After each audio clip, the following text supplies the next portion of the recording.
I believe everyone in this room wants to make a difference. But how? Sometimes the issues in our world can seem so complex, and it can feel futile to even try. But we all try, of course. As a humanitarian photographer and also as a consultant to fight against human trafficking, I've worked with nonprofit organizations all over the world on multi-million-dollar projects. And we've empowered women and girls, and we've fought against problems like forced child marriage and slavery. And I'm so glad we do. But still, I often wonder, what is my impact, really? Am I making a difference in the world? But then I started to think about the healing power of love. Something inexplicable happens when love and compassion are exchanged between humans one on one.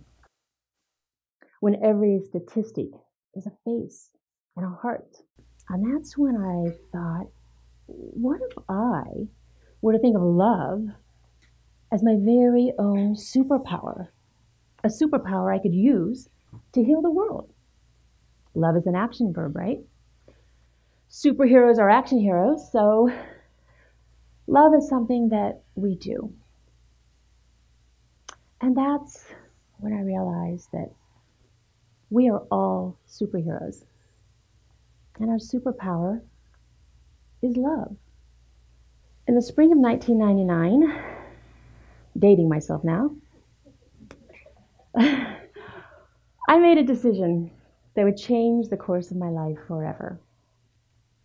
As I sat in my living room in Los Angeles watching the news coverage of the refugees fleeing the war in Kosovo, an irrational fear gripped me.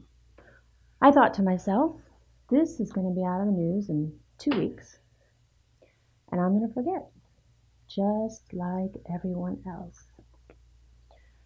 But what could I do? That evening, I sat down with my 11-year-old son, Duncan, and I told him about the ethnic Albanians fleeing the violence in Kosovo, how they'd seen their homes and their villages burned down, and how they had to run for weeks through the freezing mountain passes to refugee camps on the other side of the border in Albania. And then I asked him, I said, what do you think we could do? How can we support survivors of this terrible war? He said, let's send toys. That was a wonderful idea. Beautiful idea. But how? I was a single mom with 2 children. I had my daughter Daisy was 5 at the time, and she's now doing humanitarian work. Very proud of her. I was working as a commercial actress in Hollywood, and I was living on residuals that barely trickled in at the time. I just didn't have it. I couldn't afford it. But then my son turned to me and he said, Mom, I have $200 in my savings account. Let's use that.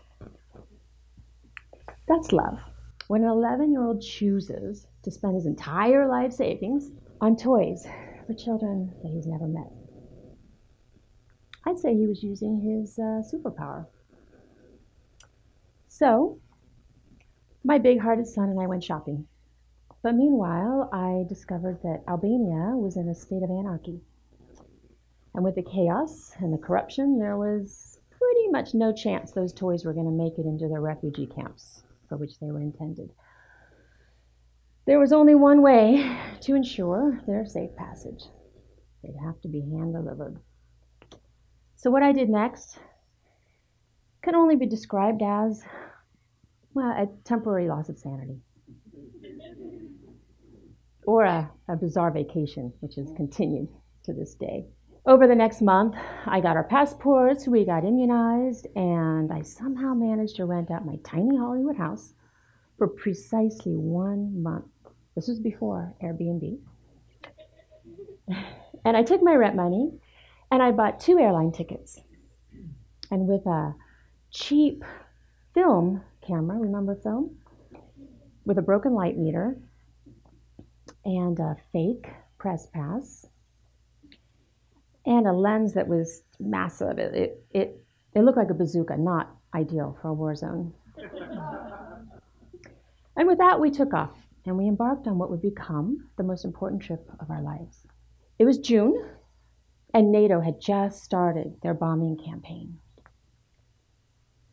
Thunderous fighter jets roared above us, back and forth, as we traveled on a ferry from Italy to Albania, crossing the Adriatic Sea on a ferry swarming with the Italian Red Cross and a variety of relief aid organizations. And there was this altruistic energy and camaraderie with so many rushing in to bring aid.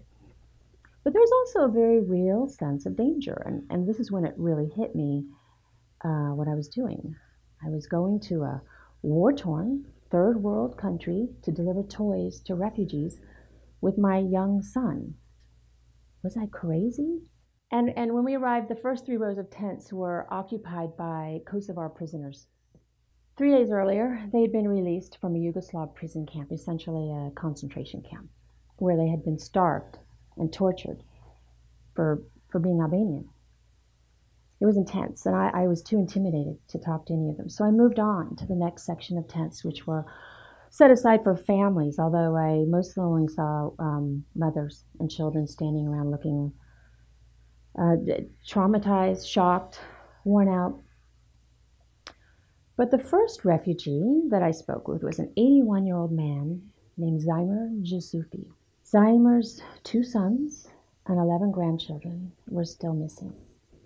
He told me how they had been dragged from their homes and herded into the center of town with hundreds of other families, and where they'd been beaten and ridiculed. And then he told me about a pregnant woman who'd gone into labor, and they refused to let her go to a hospital. She was forced to give birth in the middle of the crowd with no medical attention.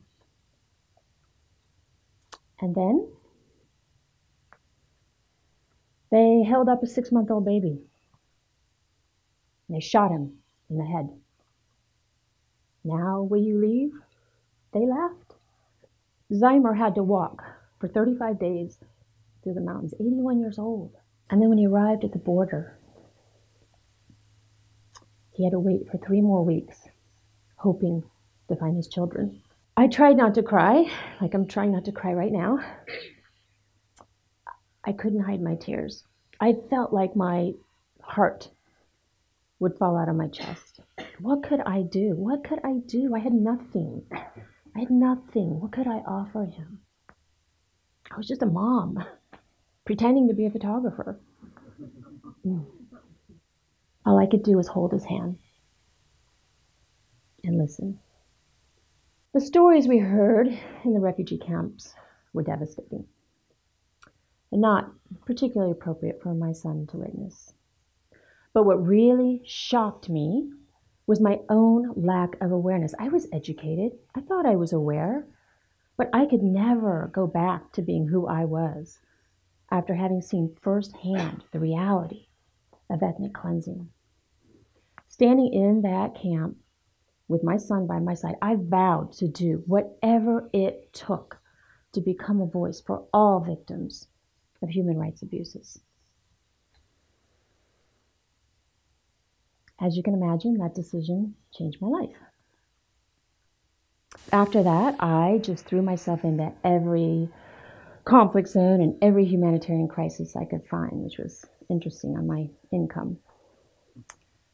But it led us on a pretty awesome journey as I began to travel with my children in an attempt to learn, an attempt to understand, an attempt to bring awareness to human rights violations. So in Haiti, we learned about the cruel tradition of restaveks, a form of modern-day child slavery. And we also spent time with orphans who'd been abandoned due to extreme poverty, and a very big issue there in much of the world. In Uganda and Sudan, we met with child soldiers, former child soldiers who'd been previously enslaved by Joseph Kony and the Lord's Resistance Army, and worked with them as they tried to rebuild their lives. And in Nepal, I got to meet with a group of women survivors, women who had escaped sex trafficking and are now working to create new laws to support other young girls and keep them from exploitation. It was in these moments that my passion to bring awareness to human rights issues and inspire others to action became very clearly defined in these moments. Not because I was taking great photos or doing important work. No, my life's purpose was defined by the moments I spent just sitting and listening. And as I listened, I got to observe the love and the compassion that so many people have for one another on this planet. And in many cases, we were oftentimes the recipients of that love in our travels. But it's true. The challenges are tough, and they are real. But every single one of us has in us the power to make a difference, the power to make a positive, meaningful impact on our struggling world. And what's so exciting and so great is we don't need any special training or education in order to be experts in loving servanthood. We're already all experts. We all have the ability to succeed and to change the world in this way.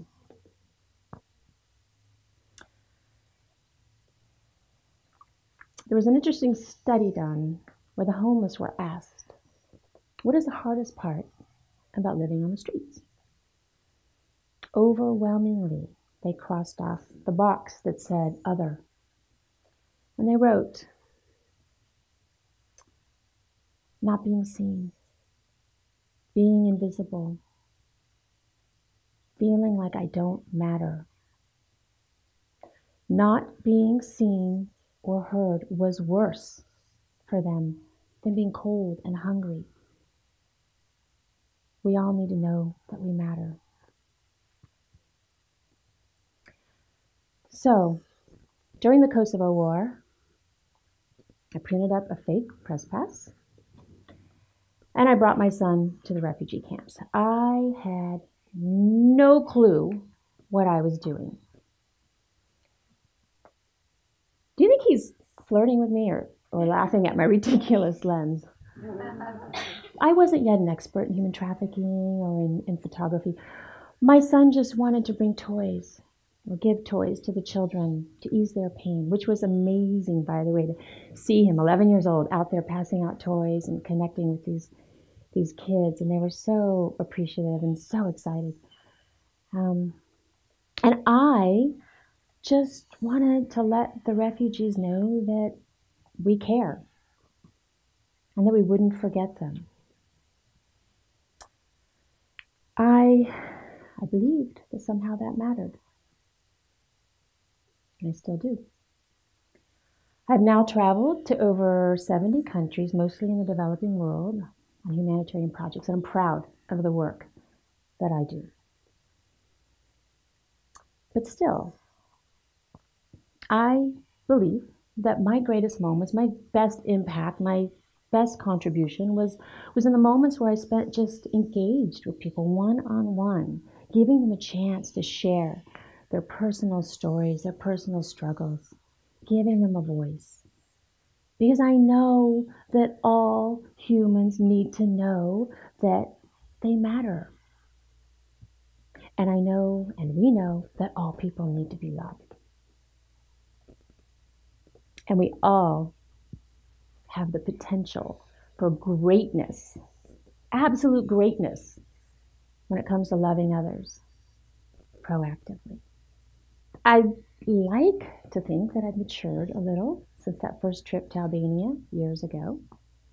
I don't lie and cheat my way into refugee camps anymore. But I'm still very much driven by the same passion I had to connect with people, which sometimes gets me in a little trouble.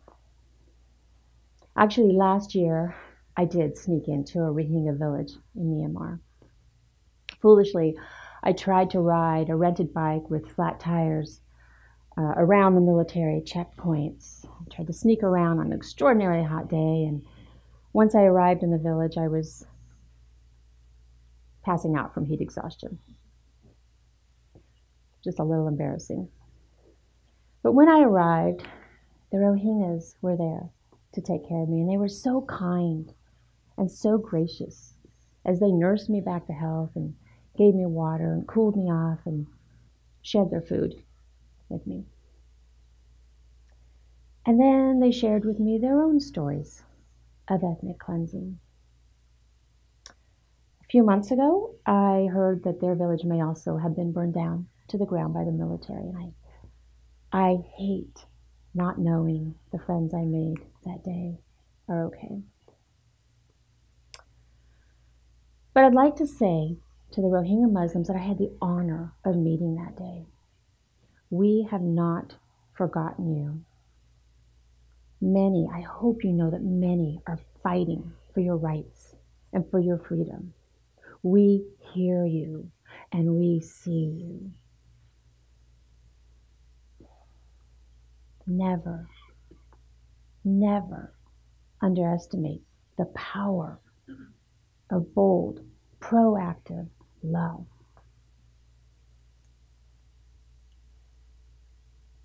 So what can we, as individuals, contribute to our aspiring and hopeful world, this world that has its share of suffering and hate? First, we must know that love is always, always more powerful than hate. And second, we can embrace our inner superhero. Because when it comes to making a difference, we are all superheroes. And love is our superpower. We can heal the world, one person at a time, one by one, with our hearts. Thank you.